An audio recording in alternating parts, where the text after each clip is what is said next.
question was what? I'm sorry. Whether some people are better, can one train oneself, or is it always a virtue to be on the side of knowing? I do think it is, but I'm one of those people, right? Yeah. And so I have arguments for this, but they only have weight with people who accept arguments.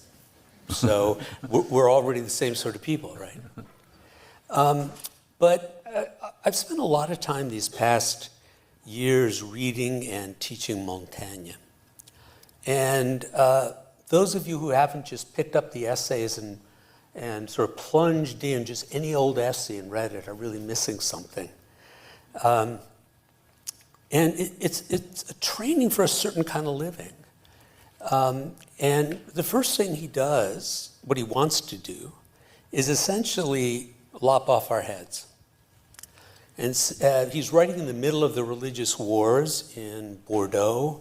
He's watching people being cut to pieces in the public square, thrown into deep wells, poisoning the water. He's seen terrible things. And all over disputes over theology, rational theology.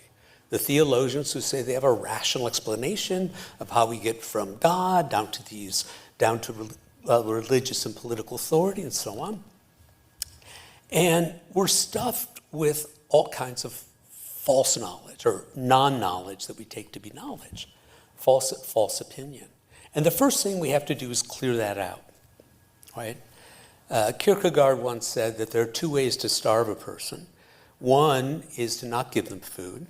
The other is to stuff so much in their mouths they can't swallow anything. And so the first thing he wants to do is take the food out of our mouths, get us back in touch with our bodies, and to help us recognize how uncertain any of our knowledge is, to be modest about that, but to look into things with playfulness and joy, and otherwise leave things in God's hands. And so it's a kind of ethic of mindedness,